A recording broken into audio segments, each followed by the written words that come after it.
നമസ്കാരം. ഇറാൻ വഴങ്ങിയില്ലെങ്കിൽ രാജ്യം മുഴുവൻ തകർക്കുമെന്നും അവിടുത്തെ എണ്ണക്കിണറുകളുടെ നിയന്ത്രണം അമേരിക്ക ഏറ്റെടുക്കുമെന്നും പ്രസിഡന്റ് ഡൊണാൾഡ് ട്രംപിന്റെ പുതിയ ഭീഷണി.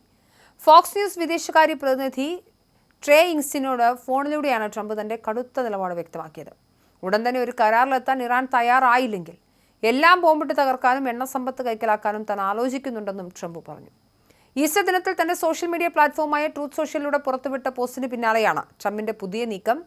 ചൊവ്വാഴ്ച രാത്രി 8 മണിയോടെ ഇറാനിലെ ഊർജ്ജ നിലയങ്ങളും പാലങ്ങളും തകർക്കുമെന്ന് ട്രംപ് നേരത്തെ പ്രഖ്യാപിച്ചിരുന്നു. ഇതിനെ power plant day, bridge day എന്നാണ് ട്രംപ് വിശേഷിപ്പിച്ചത്.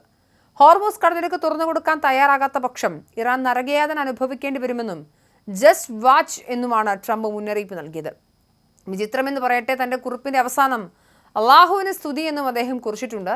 ഫെബ്രുവരി 28 മുതൽ അടഞ്ഞുകിടക്കുന്ന ഹോർമൂസ് കടലിടുക്ക് തുറക്കുന്ന കാര്യത്തിൽ ചൊവ്വാഴ്ച രാത്രി 8 മണി വരെയാണ് ട്രംപ് ഇറാന് സമയം അനുവദിച്ചിരിക്കുന്നത്. US-ഇസ്രായേൽ വ്യോമാക്രമണത്തിൽ ഇറാന്റെ അഭിമാനമായ B1 പാലം തകർത്തതിന് പിന്നാലെയാണ് സംഘർഷം പുതിയ തലത്തിലേക്ക് കടന്നത്. 8 പേർ കൊല്ലപ്പെട്ട ഈ ആക്രമണം ടെഹ്റാനെ ശിലായുഗത്തിലേക്ക് കൊണ്ടുപോകുമെന്ന ട്രംപിന്റെ ഭീഷണിയുടെ തുടർച്ചയായിരുന്നു ഇത്. ഇതിനിടെ ഇറാൻ വെടിവെച്ചിട്ട F-15 വിമാനത്തിലെ ഉദ്യോഗസ്ഥനെ സാഹസികമായ ദൗത്യത്തിലൂടെ അമേരിക്കൻ സ്പെഷ്യൽ ഫോഴ്സ് മോചിപ്പിച്ചിരുന്നു.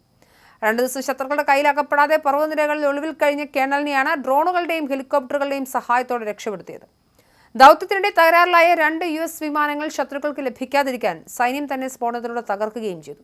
ഈ വിജയത്തിന് പിന്നാലെയാണ് ഇറാനെതിരെ സർവനാശത്തിന്റെ മുന്നറിയിപ്പുമായി ട്രംപ് വീണ്ടും രംഗത്തെത്തിയത്.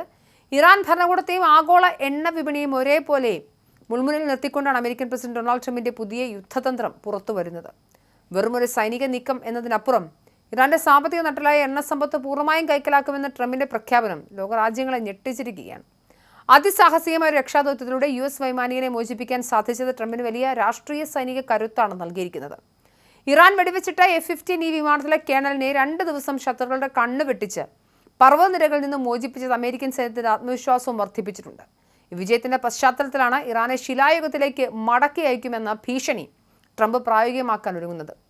വൈമാനികനെ രക്ഷിക്കാൻ സാധിച്ചില്ലായിരുന്നെങ്കിൽ അമേരിക്ക പ്രതിരോധത്തിലാകുമായിരുന്നു. എന്നാൽ ഇപ്പോൾ ആക്രമണത്തിന് ചുക്കാൻ പൂർണ്ണമായും ട്രംപിന്റെ കൈകളിലായിരിക്കുകയാണ്. US-ഇസ്രായേൽ സഖ്യം ഇറാന്റെ B1 പാലം തകർത്തത് വെറുമൊരു തുടക്കം മാത്രമായിരുന്നുവെന്ന് ട്രംപിന്റെ വാക്കുകൾ വ്യക്തമാക്കുന്നുണ്ട്. എണ്ണക്കിണറുകൾ പിടിച്ചെടുക്കുമെന്ന ഭീഷണി ഇറാനിലെ ഭരണകൂടത്തെ മാത്രമല്ല ആഗോള വിപണിയും ഭയപ്പെടുത്തുന്നുണ്ട്. ചൊവ്വാഴ്ച രാത്രി 8 മണിക്ക് ട്രംപ് കുറിച്ച സമയം അടുക്കും തോറും പശ്ചിമേഷ്യയിൽ യുദ്ധകാഹളം മുഴങ്ങുകയാണ്. വിചിത്രമെന്ന് പറയട്ടെ, തന്റെ യുദ്ധപ്രഖ്യാപനങ്ങൾക്കിടയിലും അള്ളാഹുവിന് സ്തുതി എന്ന് ട്രംപ് കുറിച്ചത് ഇറാനിലെ ജനങ്ങളെ സ്വാധീനിക്കാനുള്ള തന്ത്രമാണോ എന്നാണ് രാഷ്ട്രീയ നിരീക്ഷകർ സംശയിക്കുന്നത്. എന്തായാലും പശ്ചിമേഷ്യ അശാന്തമായി തന്നെ തുടരുകയാണ്. ട്രംപിന്റെ ഭീഷണി നിലനിൽക്കുന്നുണ്ട്. എന്നാൽ സമവായ ചർച്ചകളിലേക്ക് ഇറാൻ എത്തുന്നില്ല.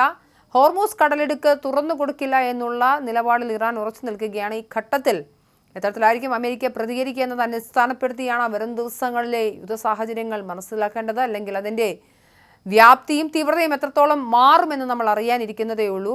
എന്തായാലും എത്രയും പെട്ടെന്ന് സമവായ ചർച്ചകൾ ഉണ്ടാവട്ടെ, കരാറുകളിൽ ഒപ്പുവെക്കട്ടെ, യുദ്ധം തീരട്ടെ.